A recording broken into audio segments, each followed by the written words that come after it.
السلام عليكم ورحمة الله وبركاته. اللهم صل وسلم وبارك على سيدنا محمد عليه أفضل الصلاة والسلام. وصفتنا النهاردة احنا هنعمل كشك ألمظ. كشك ألمظ بطريقة حلوة اللي هي بتاعت زمان على أصولها. الطريقة ديت اللي أنا واخداها وده من حماتي رحمة الله عليه. أنا محضرة كده 3 مجات شوربة ودول كده نص مج رز. أنا غسلاه أهو نص مج رز، وفي حاجة تانية هحطها معاه. دول كده فصين توم، هسيب دول كده يغلوا والرز بتاعنا يستوي ويفشر ونشوف هنعمل بقى ايه مع بعض. بصوا بقى يا جماعه، لما الرز بتاعنا يتسلق انا محضره كده معلقتين سمنه كبار هيسيحوا وانزل عليهم بالبصل. بصوا بقى يا جماعه، ده شكل البصله بتاعتنا، لونها ذهبي ما شاء الله ازاي. وعايزه اقول لكم ان الكشك بيحب الشوربه الدسمه يا جماعه، يعني شوربه بط تبقى حاجه عالي العال، لكن احنا عاملاها على شوربه فراخ دسمه ما شاء الله، فراخ بلدي حلوه. بصوا بقى يا جماعه، الرز بتاعنا استوى، انا سبته لما يتهري خالص، بس ايه يعني في شويه شوربه.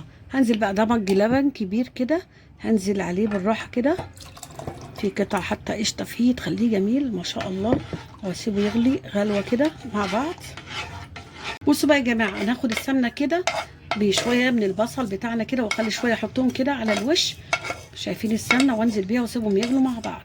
بصوا بقى يا جماعه، بعد ما غلي مع بعض وشايفين بسم الله ما شاء الله، انا هنزل عليه محضره كوبايه لبن تاني، حط عليهم معلقتين دقيق ومقلباهم كويس كده ناعمين، وهنزل شويه شويه يا جماعه.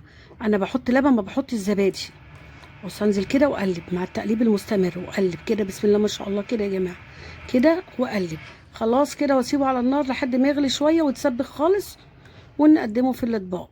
بصوا بقى يا جماعه، ده الشكل النهائي للكشك بتاعنا، حاجه كده فاخر من الاخر، الطريقه الاصليه للكشك الالماظ بتاعت زمان.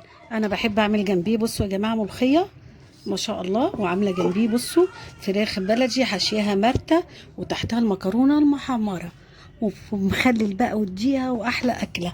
وان شاء الله اللي يتفرج على الفيديو بتاعنا ويعجبه يدعمنا بلايك واشترك في القناه ويفعل الجرس عشان يوصل له كل جديد.